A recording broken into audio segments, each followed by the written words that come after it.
Good evening friends. आज की इस वीडियो में स्वतंत्रता संघर्ष का उग्रवादी चरण को देखने वाले हम लोग 1905 से 1919 के कालखंड को स्वतंत्रता संघर्ष का उग्रवादी चरण माना जाता है।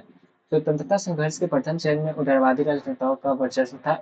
इनके विचार और कार्य पद्धति पूर्णतः संवैधानिक था। उदारवादियों की अंग्रेज सरकार की प्रतिनीति के कारण भारत को आजाद होने में समय लग रहा था। इसके इतर अनेकों समस्याएं थी। इसका उदय उदारवादी विचारधाराओं के कारण पैदा हो रहा था। इस क्रम में नवीन एवं उग्र विचारधाराओं में प्रेरित राष्ट्रवादी नेताओं का स्वतंत्रता संग्राम में आगमन हुआ। कुछ हद तक विचारधारात्मक संघर्ष हुए, किंतु स्वतंत्रता संघर्ष में तीव्रता दिखा एवं अन्य विचारधाराओं को भी आगमन हुआ जो भारत को स्वतंत्र कराने में अपने योगदान को सुनिश्चित किए। उग्र राष्ट्रवादी विचारधारा के उद्भव के कारण 19वीं शताब्दी के प्रारंभिक दौर में इस विचारधारा का जन्म हुआ। यह एक राजनीतिक क्रियाविधि थी जिसका उद्देश्य कांग्रेस की उदारवादी विचारधारा व उसके अनुनय विनय की नीति का विरोध करना था। राजनीतिक दृष्टिकोण से इस विचारधारा के संपोषकों का मानना था कि स्वराज मांगने में नहीं अपितु संघर्ष से प्राप्त होता है। इस क्रम में भारतीय राष्ट्रीय कांग्रेस का एक दल इसी राजनीतिक क्रियाविधि का समर्थक था। इस दल का मानना था कि भारतीय राष्ट्रीय कांग्रेस का ध्येय स्वराज होना चाहिए, जिसे वह आत्मविश्वास और आत्मनिर्भरता से प्राप्त करे। इस उग्र राष्ट्रवादी विचारधारा से समर्थक विपिन चंद्र पाल ने कहा था, हम इस वस्तु को स्वीकार नहीं कर सकते जिस वस्तु को प्राप्त करने की क्षमता न हो। यह तो स्वराज्य से संबंधित था।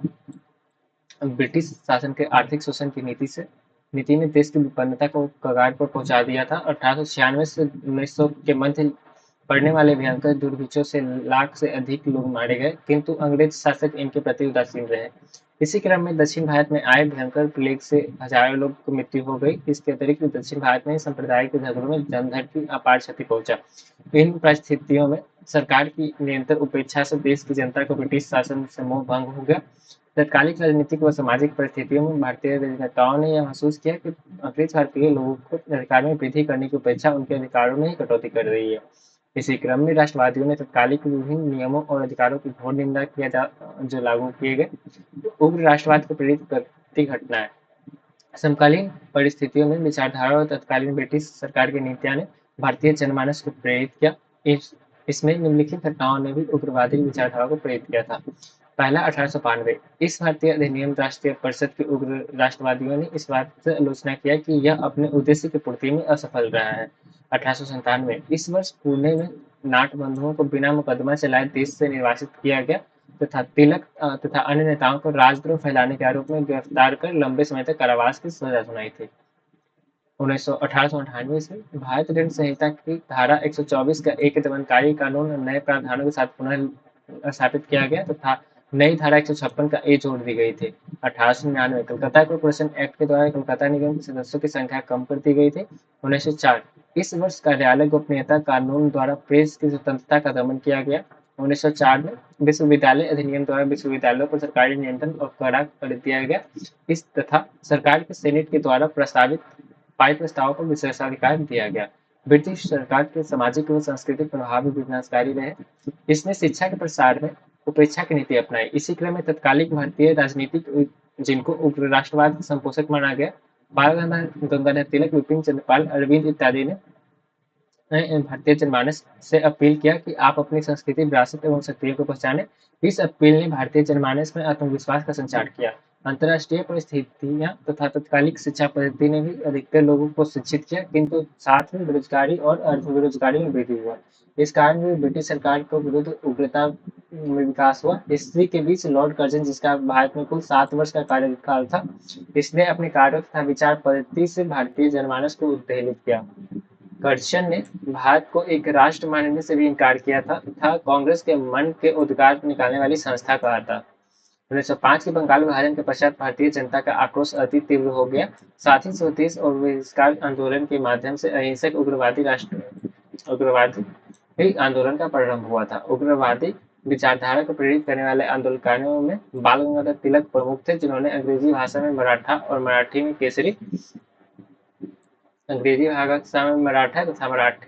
में केसरी के माध्यम से भारतीय को जुझारू राष्ट्रवाद को प्रेरित किया था।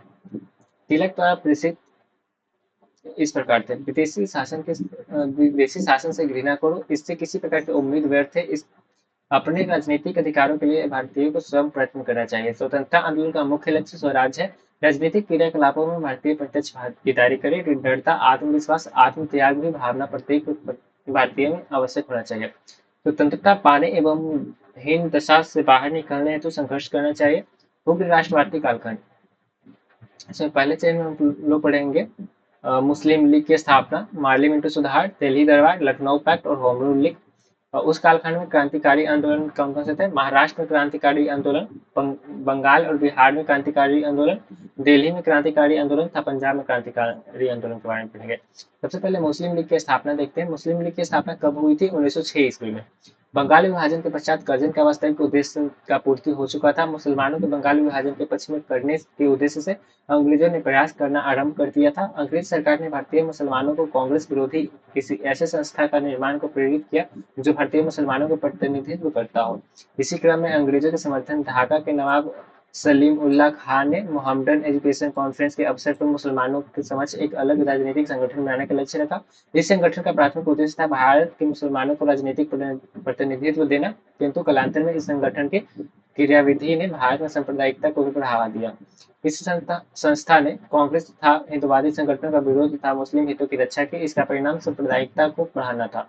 वक्तव्य है कि 1906 में आगा खां के नेतृत्व में शिमला प्रतिनिधि मंडल के एक ऐसी मुस्लिम सभा का विचार किया था जो मुस्लिम के राजनीतिक हितों का संरक्षण हो। इसी क्रम में ढाका में अखिल भारतीय मुस्लिम शैक्षणिक सम्मेलन का दौरान दिसंबर 1906 में स्वागत समिति के अध्यक्ष और राजनीतिक बैठकों के संयोजक ढाका के नवाब सलीमुल्लाह खान ने अखिल भारतीय मुस्लिम लीग के गठन का प्रस्ताव किया था। इसके अध्यक्ष वकार उल मुल्क थे। 56 सदस्य समिति का चयन किया गया था तथा मोहसिन मुल्क था वकार उल मुल्क को संयुक्त रूप से संगठन का सचिव नियुक्त किया गया था। इसी क्रम में लखनऊ में मुस्लिम लीग का मुख्यालय बनाया गया तथा आगा खां इसके प्रथम अध्यक्ष नियुक्त किए गए थे। प्रथम अध्यक्ष कौन थे? आगा खां। इस संगठन के 3 उद्देश्य थे। ब्रिटिश सरकार के प्रति मुसलमानों की निष्ठा को बढ़ाना, लीग के अन्य उद्देश्य को बिना प्रभावित किए अन्य संप्रदायों के प्रति कट्टरता की भावना को बढ़ाने से रोकना, मुसलमानों को राजनीतिक अधिकारों की रक्षा करना तथा उनको विस्तारित करना। इस संगठन की स्थापना से अंग्रेजी सरकार व उसके अधिकारी अति उत्साहित थे। इसी क्रम में वायसराय लॉर्ड मिंटो ने के निजी सचिव डनलप स्मिथ ने अलीगढ़ कॉलेज के प्रधानाचार्य अल्कवुड को पत्र लिखकर मुसलमानों के एक शिष्टमंडल अपनी मांगों के साथ वायसराय से मिलने के आमंत्रित किया था।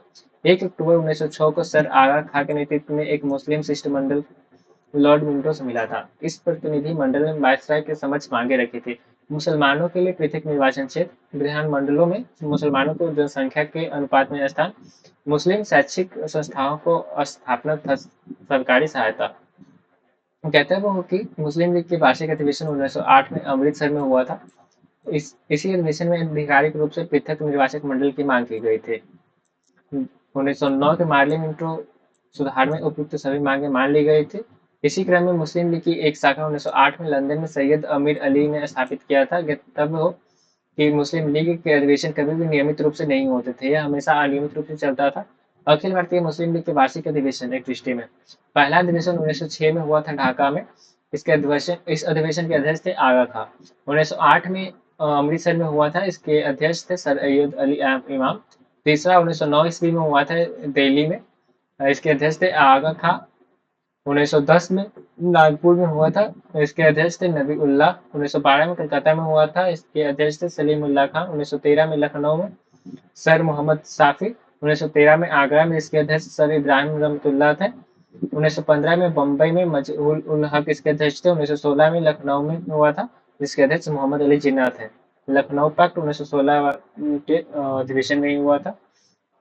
कांग्रेस और लीग की संयुक्त अधिवेशन 1915 के बम्बई में हुआ था। 1917 में कलकत्ता में हुआ था। मौलाना मोहम्मद अली इसके अध्यक्ष थे। 1918 में दिल्ली में हुआ था। इसके अध्यक्ष थे हकीम अजमल खान। 1920 में नागपुर अधिवेशन में अध्यक्ष कौन थे? Doctor MA. अंसारी। 1921 के मौलाना हजरत मुसानी। 1923 में लखनऊ में हुआ था। गुलाम मोहम्मद भार्गवी इसके अध्यक्ष थे। 1924 में लाहौर में हुआ था जिसके अध्यक्ष थे मोहम्मद अली जिन्ना। 1924 के बम्बई में सर रजा अली थे। 1925 के अलीगढ़ में सर अब्दुल रहीम। 1926 में दिल्ली में शेख अब्दुल कादिर इसके अध्यक्ष थे। 1927 में कलकत्ता में हुआ था जिसके अध्यक्ष थे मौलवी याकूब।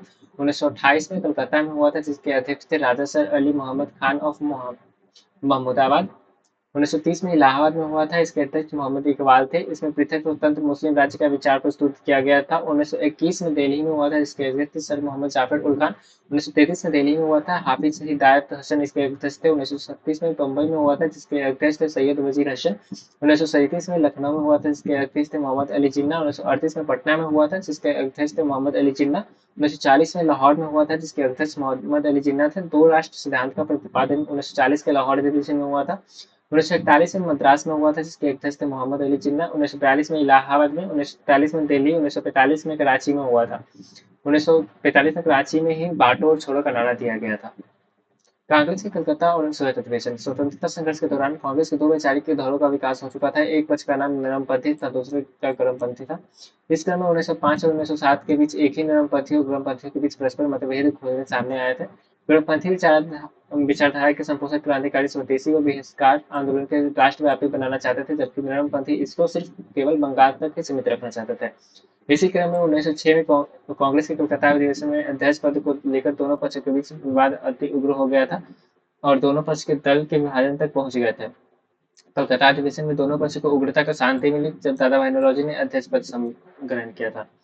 तिलक लाला लाजपत राय को अध्यक्ष बनाना चाहते थे तथा बिपिन चंद्र पाल तिलक को अध्यक्ष बनाना चाहते थे। इसी क्रम में राष्ट्रवादियों को अध्यक्ष पद से दूर रखने हेतु नरमपंथ के क्रांतिकारियों ने एक कूटनीति तैयार कर दिया। इसके बीच भूपेंद्र नाथ बसु ने दादा भाई नौरोजी को कांग्रेस के कलकत्ता अधिवेशन का अध्यक्ष नियुक्त कर दिया था। इस अधिवेशन में गर्मपंथियों ने स्वदेशी बहिष्कार, राष्ट्रीय शिक्षा, स्वशासन के मुद्दा उठाए थे।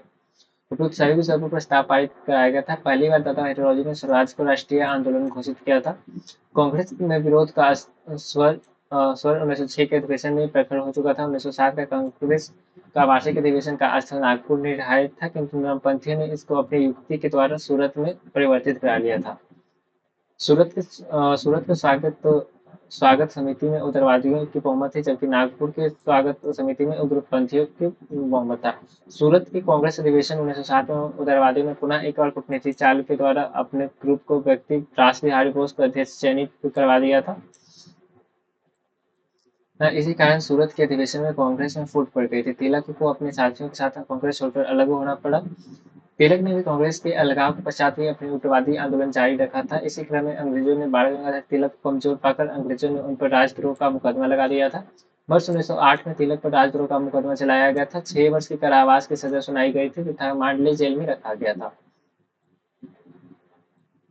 इसी क्रम में तिलक ने 1910 में लंदन के टाइम्स अखबार के वैदेशिक संवाददाता था इंडियन आर्निस्ट के लेखक वैलेंटाइन रोल के विरुद्ध मानहानि का मुकदमा भी दायर किया था। मार्ले मिंटो सुधार 1909।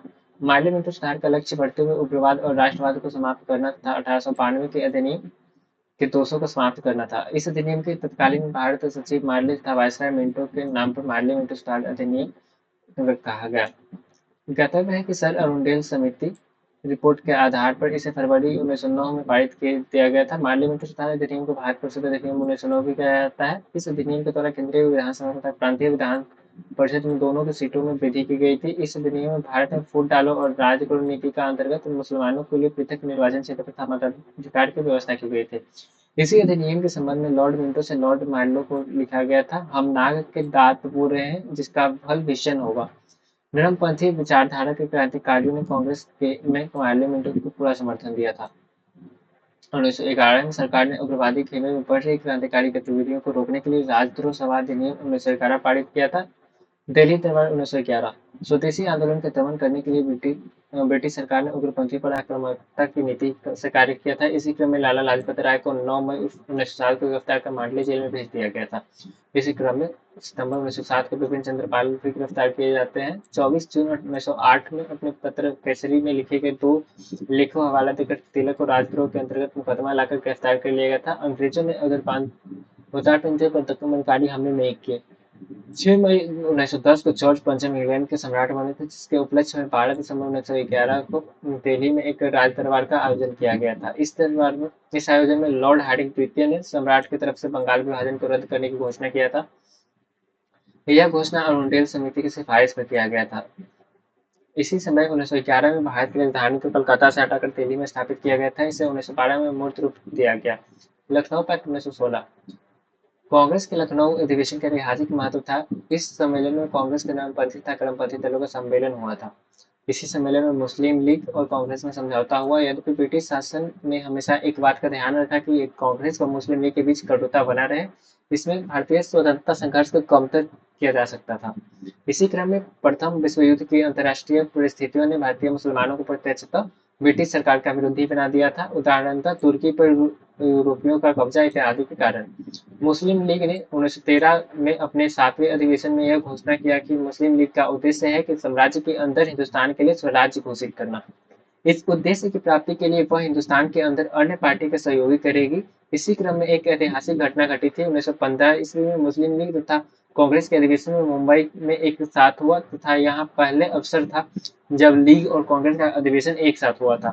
इसी अधिवेशन के पश्चात 1916 का अधिवेशन भी लखनऊ में कांग्रेस के साथ लीग का भी अधिवेशन हुआ था। यह अधिवेशन भी ऐतिहासिक था। इस अधिवेशन में कांग्रेस की अध्यक्षता अंबिका चरण मजूमदार ने किया था, जबकि लीग के अधिवेशन की अध्यक्षता मोहम्मद अली जिन्ना ने किया था। ज्ञातव्य है कि 1916 के लखनऊ के अधिवेशन में ही कांग्रेस और मुस्लिम लीग के बीच राजनीतिक समझौता हुआ था। इसे ही लखनऊ पैक्ट भी कहते हैं। मोहम्मद अली जिन्ना था बाल गंगाधर तिलक लीग कांग्रेस समझौते के प्रमुख सूत्रधार थे। 1916 से 1922 तक के कालखंड इंडियन नेशनल कांग्रेस तथा मुस्लिम लीग के बीच मतैक्य कालखंड था। लखनऊ समझौता महज एक अस्थायी समझौता था। मुस्लिम लीग ने इस समझौते के बावजूद पृथक अस्तित्व बनाए रखा था तथा पृथक राजनीति अधिकारों की वकालत करती रही थी। लखनऊ पैक्ट की राजनीतिक समझौता 1922 तक चलता रहा और असहयोग आंदोलन के पश्चात पुनः स्थिति यथावत हो गई, क्योंकि लीग ने पुनः अपना पुराना रास्ता पकड़ लिया था। ज्ञातव्य है कि सूरत अधिवेशन 1907 में जहां क्रमपंथी विचारधारा के कांग्रेसियों को कांग्रेस से अलग कर दिया गया था, 1916 के लखनऊ अधिवेशन को में उनको पुनः प्रवेश दिया गया। 1916 के लखनऊ अधिवेशन में ही कांग्रेस के मुस्लिम लीग के पृथक निर्वाचन की मांग को स्वीकार किया था, जो मुस्लिम लीग के सकारात्मक उपलब्धि थी। इतिहासकारों का मत है कि लखनऊ अधिवेशन ने भारत की राजनीति में सांप्रदायिकता के उदय का मार्ग प्रशस्त किया था। इसी क्रम में रमेश चंद्र मजूमदार ने माना कि भविष्य में पाकिस्तान के विभाजन की नींव भी लखनऊ पैक्ट में पड़ा था। 1907 के निष्कासित उग्रवादी कांग्रेसी पुनः कांग्रेस में वापसी किए थे। 1916 के कांग्रेस अधिवेशन में इस समझौता का सूत्रधार एनी बेसेंट एवं बाल गंगाधर तिलक थे। होम रूल लीग 1916 6 वर्ष की लंबी सजा के पश्चात 16 जून 1914 को तिलक को मांडली जेल से रिहा किया गया था। इस क्रम में तिलक को राष्ट्रीय आंदोलन में पुनः सक्रिय वापसी से राष्ट्रवादी सक्रिय और उत्साहित हो गए थे। इन लोगों ने स्वराज की प्राप्ति के उद्देश्य से ब्रिटिश सरकार पर दबाव बनाने के लिए एक संगठन की स्थापना पर विचार किया। इसी क्रम में बाल गंगाधर तिलक ने 28 अप्रैल 1916 को बेलगाम में होम रूल लीग की स्थापना की घोषणा की थी। एक अन्य होम रूल का स्थापना आयरिश मूल की महिला एनी बेसेंट ने किया था। इसकी स्थापना 1 सितंबर 1916 को हुआ था। एनी बेसेंट ने 1914 में भारतीय राजनीति में प्रवेश किया। इनके 2 समाचार पत्र थे, न्यू इंडिया एवं कॉमनवेल्थ। न्यू इंडिया एवं कॉमनवेल्थ किसके समाचार पत्र थे? एनी बेसेंट के। महाराष्ट्र में क्रांतिकारी घटनाएं। भारत में ब्रिटिश औपनिवेशिक शासन सत्ता के विरुद्ध उग्र क्रांतिकारी घटनाओं का आगाज महाराष्ट्र में हुआ था, किंतु कालांतर में इसका प्रधान केंद्र बिंदु बंगाल में ही स्थापित हो गया था। उग्र हिंसक क्रांतिकारियों की कार्य करने की पद्धति पुरातन और विदेशों के क्रांति से प्रेरित था। उग्र हिंसक क्रांतिकारी गुप्त संगठन स्थापित करने तथा हथियार इकट्ठा करते सरकारों के खजाना को लूटते तथा देश विरोधियों की हत्या करते थे। महाराष्ट्र में क्रांतिकारी दुर्घटनाएं। महाराष्ट्र में क्रांतिकारी आंदोलन का प्रारंभ 1879 में रामोसी आंदोलन के नेता वासुदेव बलवंत फड़के के द्वारा किया गया था। रामोसियों ने सर्वप्रथम अंग्रेजों को भारत को खदेड़ने के लिए पहली बार सशस्त्र विद्रोह किया था। इसी क्रम में सर्वप्रथम 22 जून 1897 को यूरोपियों की राजनीतिक हत्याएं हुई थी। इसी क्रम में चापेकर बंधु ने पूना के प्लेग समिति के प्रधान वाल्टर चार्ल्स रैंड तथा लेफ्टिनेंट आयस्ट की हत्या कर दी थी। चापेकर बंधु पकड़े गए, हत्याओं के अभियुक्त बने तथा 18 अप्रैल 1898 को फांसी पर लटका दिया गया। इसी क्रम में चापेकर बंधुओं को गिरफ्तार करने वाले द्रविड़ बंधुओं को व्यापक मंडल के सदस्यों ने उन्हें मार डाला। कुछ समय के पश्चात व्यापक मंडल उन सदस्यों को भी फांसी तथा आजीवन कारावास की सजा सुना दिया गया। इस घटना पर टिप्पणी करते हुए बाल गंगाधर तिलक ने अपने पत्र केसरी में एक लेख लिखा। यह लेख अप्रत्यक्ष रूप से चापेकर बंधुओं के समर्थन में था। तिलक ने इस लेख में चापेकर बंधुओं के द्वारा किया गया अंग्रेज अधिकारियों की हत्या की तुलना शिवाजी द्वारा अफजल खां की हत्या से किया था। इसी क्रम में राजद्रोह की धारा 124A लगाकर ब्रिटिश सरकार ने तिलक को 18 माह के लिए कारावास में डाल दिया था। व्यापम मंडल इसके संस्थापक दामोदर हरि और बालकृष्ण चापेकर बंधु थे। इस संस्था की स्थापना 1896-97 में किया गया था। इसकी स्थापना का स्थान पूना था। इस संस्था का स्थापना का उद्देश्य ब्रिटिश सरकार के विरुद्ध युवाओं को इकट्ठा था जागृत करना था। इस संस्था में व्यापम और शस्त्र शिक्षा के माध्यम से ऐसे युवाओं को तैयार किया जाता था जो देश के लिए अपने प्राणों को आहुति लगा सके। गणपति उत्सव मनाने के उद्देश्य से 1899 में ब्रिटिश सावरकर के द्वारा नासिक में मित्र मेला स्थापित किया गया था। 1904 में मित्र मेला ही अभिनव भारत के रूप में परिणत हो गया था। कहता है कि अभिनव भारत का महाराष्ट्र क्रांतिकारी संगठन में प्रथम स्थान था। इस संस्था का स्थापना का प्रेरणा मेजनी के तरुण इटली जैसे कुछ संस्थाएं थे। इन संस्थाओं का उद्देश्य भूमिगत क्रांतिकारी घटनाओं को संपादित करना था। इस संस्था के प्रमुख सदस्य गणेश सावरकर को 9 जून 1909 को नासिक के जिला दंडनायक ने उनको काले पानी की सजा दी थी। इस संस्था की अन्य शाखाएं भारत के अन्य भागों में फैली हुई थी। इस संस्था ने महादेव बापट को बम बनाने की कला सीखने के लिए पेरिस भेजा था। इस संस्था का प्रमुख उद्देश्य हिंसक घटनाओं के माध्यम से अंग्रेजों को भारत से बाहर कर राजनीतिक स्वतंत्रता प्राप्त करना था। इसी क्रम में 1906 में ब्रिटिश सावरकर कानून की पढ़ाई करने ब्रिटेन चले गए थे, परंतु फिर यह संस्था अबाध रूप से कार्य करती रही थी।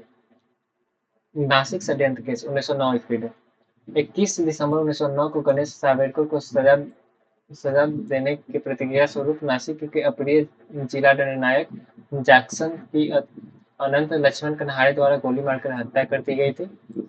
जैक्सन की हत्या कौन किए थे? लक्ष्मण कन्हाड़े।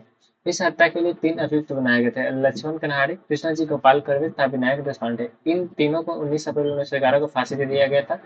इसी केस के संदर्भ में ब्रिटिश सावरकर को इंग्लैंड से वापस लाया गया था। इसी क्रम में ब्रिटिश वापसी के दौरान ब्रिटिश सावरकर ब्रिटिश कैद से मुक्त होने के लिए एस मोडिया नामक जहाज से 8 जुलाई 1910 को फ्रांस के मॉरिशस नामक बंदरगाह के पास समुद्र में कूद गए थे। इसे नासिक षड्यंत्र केस में 37 अन्य लोगों के साथ सावरकर पर मुकदमा चलाया गया, जिसमें इनको आजीवन कारावास की सजा सुनाया गया था। बंगाल में क्रांतिकारी आंदोलन। बंगाल की प्रथम क्रांतिकारी संस्था अनुशीलन समिति थी। इसकी स्थापना 24 मार्च 1902 को प्रथम मित्रा पुलिन दास तथा सतीश चंद्र बसु द्वारा व्यायामशाला के रूप में किया गया था। वरिंद्र कुमार घोष तथा भूपेंद्र नाथ दत्त द्वारा 1907 में इस समिति का क्रांतिकारी संगठन के रूप में पुनर्गठन किया गया था। बंगाल के क्रांतिकारी समाचार पत्र संध्या ब्रह्म बांधव उपाध्याय ने के द्वारा संपादित किया गया था। वंदे मातरम अरविंद घोष के द्वारा। युगांतर भूपेंद्र दत्त। वर्तमान राजनीति वरिंद्र घोष तथा मुक्ति कौन थे। इसी क्रम में 1907 में वरिंद्र घोष द्वारा मनिकतुल्ला नामक पार्टी बनाई गई थी। अनुशीलन समिति भारत की अनुशीलन समिति भारत के बंगाल में बनी प्रथम गुप्त क्रांतिकारी सशस्त्र संस्था थी। इस संस्था का उद्देश्य प्रख्यात बंगाल उपन्यासकार बंकिम चंद्र चट्टोपाध्याय के बताए गए मार्ग का अनुशीलन करना। इसी संस्था का प्रारंभ 1902 में एक व्यायामशाला के रूप में हुआ था। प्रारंभ में व्यायामशाला एक संस्था का नाम भारत अनुशीलन समिति था।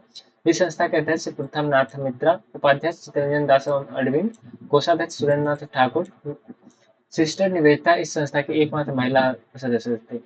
अनुशीलन समिति की एकमात्र महिला सदस्य कौन थे? सिस्टर निवेदिता। इस संस्था का कार्य क्या था?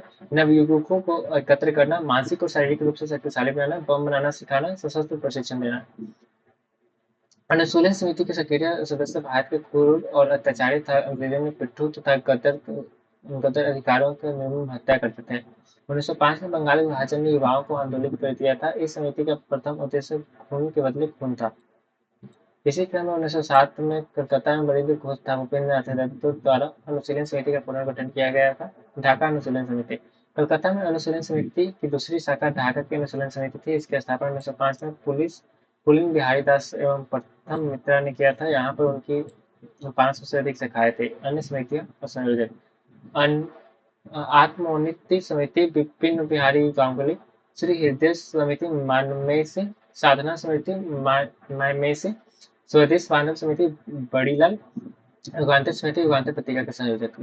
तब है कि खुदीराम बोस और प्रफुल्ल चाकी इस समिति के सक्रिय सदस्य थे। मुजफ्फर बम कांड 1908 ईस्वी में डी.एच. किंग्सफोर्ड कलकत्ता के पूर्व मजिस्ट्रेट थे, जिसको पदोन्नति देकर जज बना मुजफ्फरपुर सदर न्यायाधीश के रूप में भेजा गया। इसी क्रम में युगांतर समिति की एक गुप्त बैठक में इसको मारने का फैसला लिया गया था। किंग्स फोर्ट को मारने की जिम्मेदारी खुदीराम बोस तथा प्रफुल्ल चाकी को सौंपा गया। 30 अप्रैल 1908 को हिंदुस्तान का प्रथम बम कांड का अंजाम दिया गया। इस कांड में किंग्स फोर्ट बच गया और भारतीय राष्ट्रीय आंदोलन में सहानुभूति रखने वाले मिस्टर कैनेडी की पत्नी और पुत्री मारी गई थे। पैनी रेलवे स्टेशन पर प्रफुल्ल चाकी और खुदीराम बोस पुलिस से घिर गए। इसमें प्रफुल्ल चाकी ने खुद को गोली मार लिया। पुलिस इनका सर काटकर शिनाख्त के लिए कलकत्ता ले गई। खुदीराम बोस पर मुकदमा चला और महज 18 वर्ष 8 महीने 8 दिन की अल्पायु में उनको फांसी दे दी गई।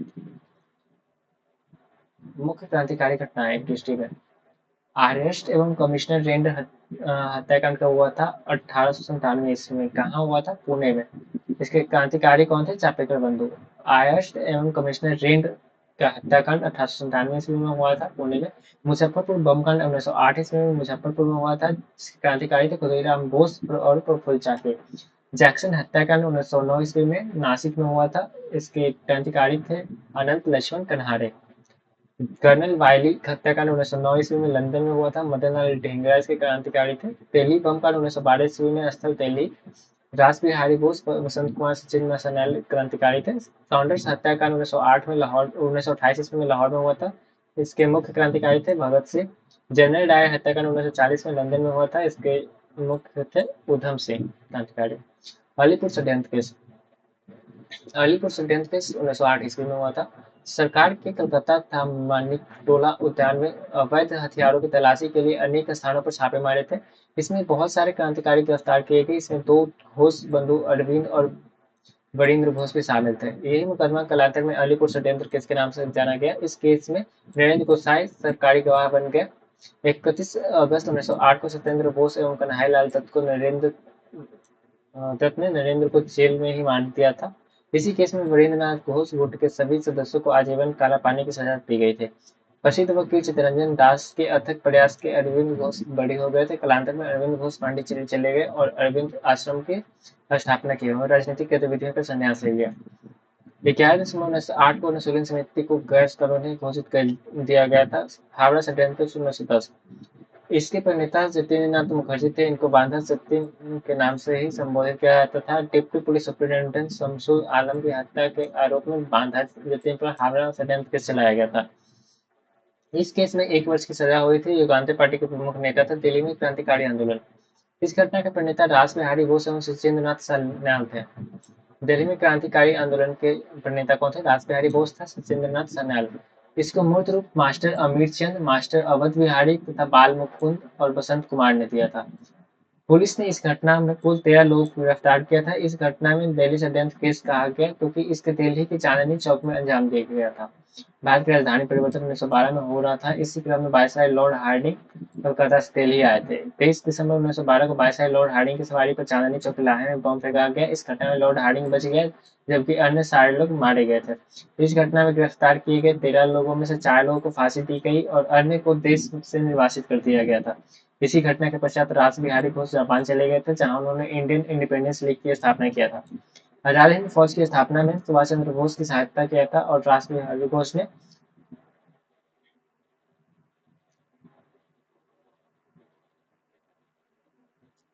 1906 ईस्वी के पंजाब में क्रांतिकारी आंदोलन 1906 ईस्वी के प्रारंभ में क्रांतिकारी आंदोलन फैल रहा था। पंजाब सरकार के उपनिवेशीकरण विधेयक के कारण किसानों में व्याप्त जन असंतोष व्याप्त था। इसका उद्देश्य चुनाव नदी क्षेत्र में भूमि चकबंदी हतोत्साहित करना था। संपत्ति के विभाजन के अधिकारों में हस्तक्षेप करना था। इस समय ब्रिटिश सरकार ने जल कर में वृद्धि किया तथा जनता में असंतोष फैल गया।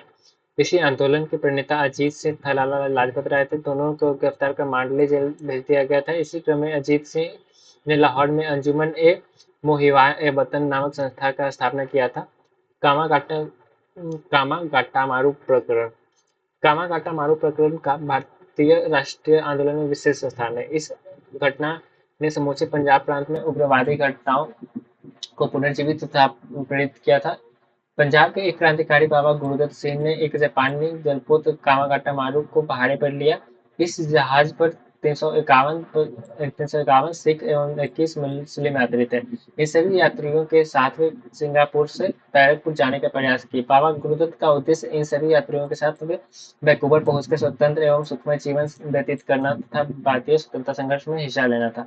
कनाडा सरकार ने इस जहाज को अपने बंदरगाह पर रुकने की अनुमति नहीं दिया था। जहाज 27 दिसंबर 1914 को पुनः कलकत्ता लौट आया। इस जहाज के सभी यात्रियों का विश्वास था। ब्रिटिश सरकार के दबाव में कनाडा सरकार ने इन यात्रियों को बंदरगाह पर उतरने की अनुमति नहीं दिया था। कलकत्ता बंदरगाह पर बाबा गुरुदत्त को गिरफ्तार करने का प्रयास किया गया, किंतु वे बच निकले। इस जहाज के अन्य सभी यात्रियों को जबरदस्ती पंजाब भेजा जा रहा था। पुलिस व यात्रियों के बीच हुई झड़प 22 यात्री मारे गए थे। कामागाटामाडू यात्रियों ने शामिल लगभग सभी ने, जो गदर पार्टी के सदस्य थे, भविष्य में पंजाब में क्रांतिकारी घटनाओं में हिस्सा लिया तथा लाहौर षड्यंत्र घटना में मुख्य किरदार निभाया। वर्ष 2014 में भारत सरकार ने इस घटना के याद में 100 रुपए का सिक्का भी जारी किया था। लाहौर षड्यंत्र 1915 ईस्वी में। लाहौर षड्यंत्र किस कब था हुआ था? 1915 ईस्वी में। गदर पार्टी के नेता प्रथम विश्व युद्ध के दौरान जब अंग्रेजों को सैनिकों की आवश्यकता थी, ठीक उसी समय एक संगठित विद्रोह करना चाहते थे। इस समय उन्होंने समस्त भारतीय मूल के हिंदुस्तानियों को भारत लौटने के लिए आहूत किया। इसी क्रम में गदर पार्टी के अध्यक्ष सोहन सिंह भकना, जो कि जापान थे, भारत आने का निर्णय लिया था। इन्होंने बड़ी सावधानी से अपनी योजना तैयार किया। ब्रिटिश सरकार ने दुश्मनों से मदद प्राप्त करने हेतु गदर पार्टी के सदस्य बरकतुल्ला को चावल भेजा। कपूर सिंह मोहित चीनी क्रांतिकारियों से सहायता प्राप्त करने के लिए सान्यात से मिले। तेजासी तुर्किश ने मिलिट्री अकादमी की यात्रा किया ताकि हथियारों का प्रशिक्षण लिया जा सके। सोहन सिंह भकना टोक्यो में जर्मन काउंसलर से मुलाकात किया ताकि सहायता प्राप्त करने हेतु तुरंत मधुर किया जा सके। इसी क्रम में गदर पार्टी के नेताओं ने भारत आना तय किया। ये सभी जल मार्ग से भारत आना चाहते थे। इसके लिए निर्मित जहाजें थी कामागाटामारू, एस कोरिया, तोसामारू तथा नैमसंग। इन सभी जहाजों को यात्रा कर हजारों गदर नेता भारत की यात्रा पर आने लगे थे। ब्रिटिश सरकार ने गदर नेताओं के मनसा को गंभीरता से लिया और सितंबर 1914 को एक अध्यादेश पारित किया। इसके अंतर्गत राज्य सरकारों को यह आदेश दिया कि भारत की सीमा में प्रवेश कर रहा किसी भी व्यक्ति को पूछताछ कर सकते हैं, चाहे वो भारतीय मूल का हो या ना हो। कामागाटा मारू जहाज के यात्री भी इस अध्यादेश के शिकार हुए। सोहन सिंह भागना था अन्य लोगों के साथ नैमसिंग जहाज से गिरफ्तार किए गए थे तथा इसको लुधियाना लाया गया था। तोसा मारू जहाज से सभी आए यात्रियों को गिरफ्तार किया गया तथा इन सबको नींट घुमरी तथा मुल्तान की जेलों में बंद किया गया। इस घटना के लिए अमृतसर को कंट्रोल सेंटर के लिए प्रयोग में लाया गया था। 12 सितंबर 1915 को गदर पार्टी का निर्णय लिया कि विद्रोह और क्रांति का दिन 21 फरवरी 1915 होगा। विद्रोह लाहौर के मियाँवीर छावनी तथा फिरोजपुर छावनी से प्रारंभ करना निश्चित किया गया। इस घटना का प्रमुख उद्देश्य अंग्रेजों की छावनी स्थित गोला बारूद को लूटना था, ताकि इसका प्रयोग कर अंग्रेजों को हराया जा सके। मियाँवीर छावनी उस समय अंग्रेजों के 9 डिवीजनों का केंद्र था तथा पंजाब के सभी छावनियों इसके अधीन था। फिरोजपुर छावनी में उस समय इतना गोला बारूद था कि इसको प्राप्त किया जा सकता था। अंग्रेजी सरकार को अपने एजेंटों के माध्यम से इस क्रांति को खबर प्राप्त हो गया। ब्रिटिश सरकार ने तीव्रता से अपने बारूद के गोदामों पर कब्जा बढ़ा दिया था। इस घटना में 82 गदर नेताओं के ऊपर मुकदमा चलाया गया था। इसे लाहौर कॉन्स्पिरेंसी केस कहा गया था। इस केस में 17 गदर नेताओं को भगोड़ा घोषित किया गया था। विदेशों में क्रांतिकारी आंदोलन। ब्रिटेन में क्रांतिकारी आंदोलन इंडियन होम रूल सोसाइटी स्थापना 1905 ईस्वी के लंदन में हिंडवन के सुझाव पर संस्थापक थे श्यामकृष्ण जी वर्मा। उपाध्यक्ष अब्दुल सोहरावर्दी थे। उद्देश्य भारत में स्वशासन की स्थापना करना। सदस्य थे मदन लाल ढींगरा, लाला हरदयाल तथा अजीत सिंह, वीडी सावरकर। विदेशी धरती पर भारतीय क्रांति को पुष्पित प्रेरित करने का श्रेय श्यामजी कृष्ण वर्मा को जाता है। इनकी संस्थापित संस्था इंडियन होम रूल सोसाइटी विदेश की धरती पर स्थापित सबसे पहली संस्था थी। श्यामजी द्वारा लंदन में भारतीय हितों के प्रचार प्रसार हेतु एक इंडियन सोशियोलॉजिस्ट निकाला गया था। श्यामजी द्वारा लंदन में भारतीय हितों के प्रचार प्रसार तथा भारतीय आगंतुकों के निवास हेतु इंडियन हाउस की स्थापना किया था। इस क्रम में इंडियन हाउस क्रांतिकारी गतिविधियों का प्रमुख केंद्र बना था। 9 मई 1905 को इंडियन होम रूल सोसाइटी की तरफ से 1857 के प्रथम स्वतंत्रता संग्राम का वार्षिकी का आयोजन किया गया। इस वर्ष वार्षिकी के आयोजन की अध्यक्षता जेठालाल मोतीलाल पारीक ने किया था। अंग्रेजी सरकार ने जब श्याम कृष्ण वर्मा पर अपने दबाव बढ़ाया तो 1906 ईस्वी में वे लंदन से जाकर पेरिस बस गए थे। इसी क्रम में जब श्याम कृष्ण लंदन से बाहर चले गए तब इंडिया हाउस की जिम्मेदारी वी डी सावरकर ने संभाली थी। वी डी सावरकर ने 1857 भारतीय स्वतंत्रता का युद्ध नामक एक पुस्तक लिखा जिसमें 1857 को भारत का प्रथम स्वतंत्रता संघर्ष सिद्ध किया था। विलियम कर्जन वाइली की हत्या। इंडियन हाउस के सदस्य मोहनलाल ढींगरा ने 1 जुलाई 1909 को लंदन में भारत सचिव विलियम कर्जन वाइली की गोली मारकर हत्या कर दिया था।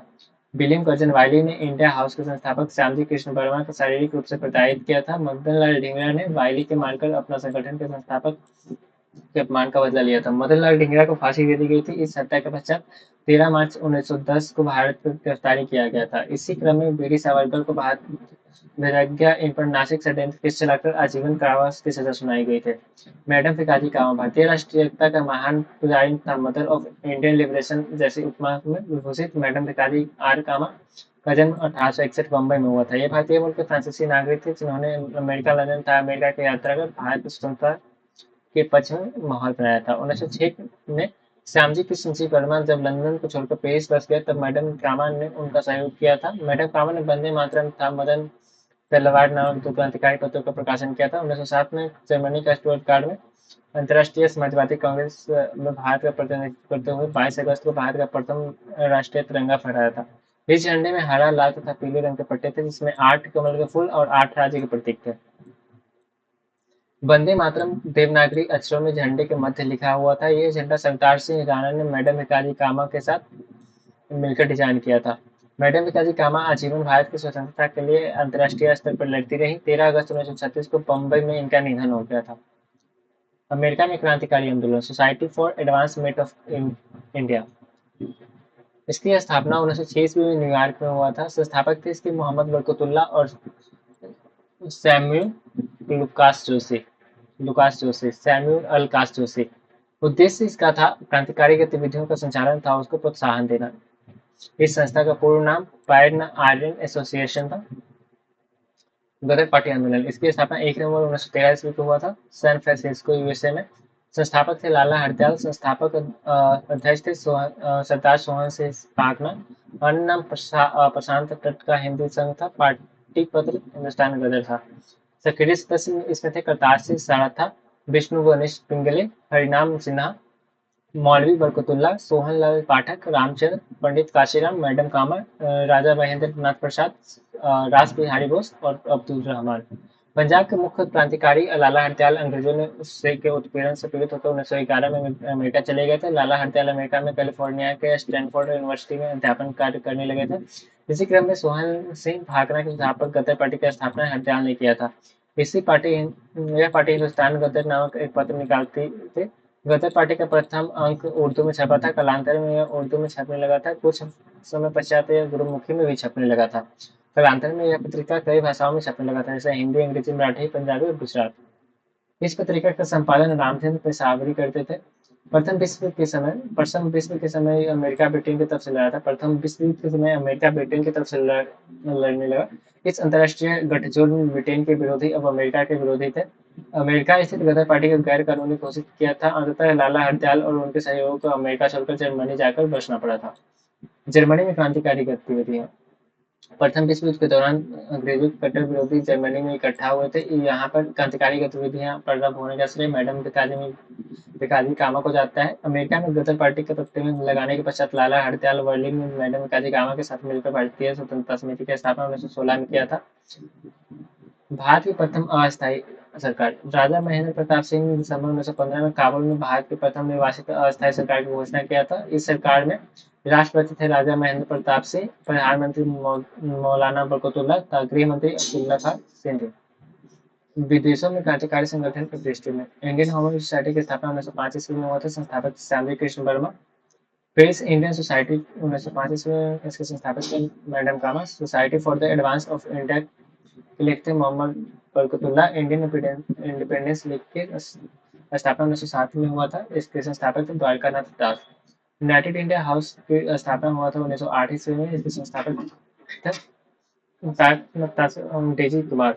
हिंद एसोसिएशन ऑफ इंडिया के संस्थापक 1913 ईस्वी में सोशल सिंह भागना थे। गदर पार्टी का स्थापना हुआ था 1913 ईस्वी में। संस्थापक थे लाला हरदयाल और Ramchandra Barkatullah. Indian Independence League व स्वतंत्र सरकार 1915 ईस्वी में के संस्थापक थे Raja Mahendra Pratap. Indian Independence League 1942 ईस्वी में स्थापित हुई थी। इसके संस्थापक थे रास बिहारी बोस। आजाद हिंद फौज के स्थापना हुआ था 1942 ईस्वी में। इसके संस्थापक थे मोहन सिंह। उग्रवादी चयन का तृतीय कालखंड। इस कालखंड में प्रेरित घटनाएं न सिर्फ राष्ट्रीय कारकों में नामित है, बल्कि इसकी प्रेरणा का माध्यम अंतर्राष्ट्रीय भी था। फरवरी 1922 को ककोरी कांड के पश्चात गांधी जी द्वारा असहयोग आंदोलन वापस ले लिया गया था। इस घटना में ऊर्जावान उत्साही युवाओं में आक्रोश फैला। राम प्रसाद बिस्मिल, सचिंद्र सान्याल, सूर्य सेन, चंद्रशेखर आजाद जैसे युवा क्रांतिकारियों ने ब्रिटिश सरकार के विरुद्ध हिंसक आंदोलन को प्रेरित करती आतंकवादी संगठन की स्थापना किया। इन आतंकवादी संगठनों को अंतर्राष्ट्रीय स्तर पर रूस, चीन, आयरलैंड, तुर्की एवं मिस्र जैसे राष्ट्रों का भी सहयोग प्राप्त हुआ था। नौजवान सभा का स्थापना मार्च 1926 में पंजाब में हुआ था। इसके संस्थापक थे भगत सिंह, छबीरदास और यशपाल। इसका उद्देश्य था देश के नवयुवकों में देशभक्ति की भावना जागृत कर मजदूरों एवं किसानों के राज्य की स्थापित करना। मुख्य कार्यकर्ता थे केदारनाथ सहगल, शार्दुल सिंह, कविश्वर, डॉक्टर भूपेंद्र दत्त और श्रीपद अमृत डांगे और चंद्रशेखर आजाद और राजगुरु। भारतीय उग्र उग्र राष्ट्रवादी क्रांति के द्वितीय चरण में नौजवान सभा में महती भूमिका का निर्वहन किया था। इसी संगठन के सक्रिय सदस्य भगत सिंह लाहौर और छात्र संघ का गठन किया था। नौजवान सभा ने रूस के साथ मिलकर मित्रता सप्ताह तथा काकोरी दिवस मनाया था। इसी सभा ने साइमन कमीशन का विरोध किया था तथा गदर के वीरों का सम्मान कर चीन, जापान, टर्की और आयरलैंड के स्वतंत्रता संघर्ष में अनुसरण करने का भी आदेश दिया था। इस सभा का विषय 1928 में हिंदुस्तानी रिपब्लिकन एसोसिएशन ने दिया था। हिंदुस्तानी रिपब्लिकन एसोसिएशन और एचआरए स्थापना इसका 1924 में हुआ था। अक्टूबर 1924 में कानपुर में। इसके संस्थापक थे सचिंद्रनाथ सान्याल। उद्देश्य था क्रांतिकारी गतिविधियों के माध्यम से देश में समाजवादी लोकतंत्र की स्थापना करना। सक्रिय सदस्य थे राम प्रसाद बिस्मिल, अशफाक उल्ला, भगत सिंह, चंद्रशेखर आजाद, राजेंद्र लाहिड़ी और रोशन सिंह। इस संस्था ने 1925 में रिवॉल्यूशनरी नामक एक पर्चा निकाला था। इस पर्चा में रूस की भांति भारत में भी सशस्त्र विद्रोह का आह्वान किया गया था। इसी संगठन में सक्रिय सदस्यों ने काकोरी जैसे सफल एवं बड़ी घटना को अंजाम दिया था। काकोरी कांड 9 अगस्त 1925 ईस्वी को हुआ था। काकोरी कांड कब हुआ था? 9 अगस्त 1925 ईस्वी को। उत्तर रेलवे के लखनऊ सहारनपुर संभाग के काकोरी नामक स्थान पर 9 अगस्त 1925 को 8 डाउन पैसेंजर ट्रेन पर डकैती डालकर सरकारी खजानों को लूट लिया गया था। इस कांड को ही काकोरी कांड की संज्ञा दी जाती है। इस लूट कांड में 29 लोग को गिरफ्तार कर उन पर केस चलाया गया था। इस लूटकांड में कुल 4 क्रांतिकारियों को फांसी पर चढ़ाया गया था। राजेंद्र लाहिड़ी गोंडा जेल, रोशन सिंह को इलाहाबाद जेल में बंद किया गया था। राम प्रसाद बिस्मिल को गोरखपुर जेल में, अशफाक उल्ला खान को फैजाबाद जेल में। इस लूटकांड के एक अभियुक्त चंद्रशेखर आजाद फरार हो गए थे। Hindustan socialist Republican association HSRA स्थापना इसका 10 दिसंबर 1928 ईस्वी को हुआ था। फिरोजशाह कोटला मैदान में हुआ था, दिल्ली में। इसका उद्देश्य था क्रांतिकारी कार्यवाही द्वारा भारत में समाजवादी गणतंत्र की स्थापना करना। सक्रिय सदस्य थे भगवती चरण बोहरा, विजय कुमार सिन्हा, जयदेव कपूर तथा भगत सिंह और सुखदेव। काकोरी कांड के पश्चात हिंदुस्तान रिपब्लिकन एसोसिएशन का अस्तित्व वैधानिक रूप से समाप्त हो गया था। इसी संगठन की अस्मिता को पुनः स्थापित करने हेतु फिरोजशाह कोटला मैदान दिल्ली में चंद्रशेखर आजाद के नेतृत्व में पुनः बैठक हुआ। इस बैठक में HRA के सभी प्रतिनिधि तथा सदस्यों ने भाग लिया। इसी बैठक में HRA का नाम जोड़कर HSRA कर दिया गया था। यह संगठन पूर्णतः लोकतांत्रिक प्रक्रिया से कार्य कर रहा था। इसके फैसले बहुमत के आधार पर होते थे। यह संगठन का भारत में अंग्रेजों के हिंसक क्रांति के दम पर भारत को खरीदना तथा भारत में समाजवादी गणतांत्रिक व्यवस्था की स्थापना करना था। इस संगठन के संबंधित 3 प्रमुख क्रांतिकारी घटनाएं थी। सॉन्डर्स की हत्या 1908 ईस्वी में, असेंबली बम कांड 1929 था, लाहौर षड्यंत्र 1929 ईस्वी में। सॉन्डर्स की हत्या 1928 ईस्वी, असेंबली बम कांड 1929, लाहौर षड्यंत्र 1929। सॉन्डर्स की हत्या 1928 ईस्वी। शेरे पंजाब के नाम से विख्यात लाला लाजपत राय के साइमन कमीशन के विरोध के दौरान 30 अक्टूबर 1928 को लाहौर के तत्कालीन पुलिस अधीक्षक स्कॉट की लाठी से घायल होकर मृत्यु हो गई थी। HSRA Hindustan social Republican association की क्रांतिकारी ने इसका बदला लिया, लेकिन गलती से स्कॉट के स्थान पर सॉन्डर्स मारा गया। यह HSRA के क्रांतिकारी की सबसे बड़ी घटना थी। यह घटना में शामिल क्रांतिकारी थे भगत सिंह, चंद्रशेखर आजाद, राजगुरु, सुखदेव और जयगोपाल। असेंबली बम कांड 1929 ईस्वी में हुआ था। हिंदुस्तान सोशलिस्ट रिपब्लिकन एसोसिएशन सर्वाधिक चर्चित घटना थी। 8 अप्रैल 1929 को केंद्रीय विधानसभा में ट्रेड डिस्प्यूट बिल और पब्लिक सेफ्टी बिल पर बहस चल रहा था। इसी बहस के क्रम में भगत सिंह और बटुकेश्वर दत्त ने संसद के बालकनी के बालकनी से लोगों को दूर बिना क्षति पहुंचाए बम फोड़ा। क्रांतिकारियों का उद्देश्य था लोगों तक अपनी आवाज को पहुंचाना। बम फोड़ते समय इस लोगों ने इनकलाब जिंदाबाद का नारा लगाया था। इनकलाब जिंदाबाद नारे का सृजन मौलाना हसरत मोहानी ने किया था। इस बम कांड में इन क्रांतिकारियों ने स्वेच्छा से अपनी गिरफ्तारी दी थी। इस बम कांड के अभियुक्तों पर केंद्रीय विधायिका बम कांड के नाम से मुकदमा चलाया गया था। लाहौर षड्यंत्र 1929 ईस्वी।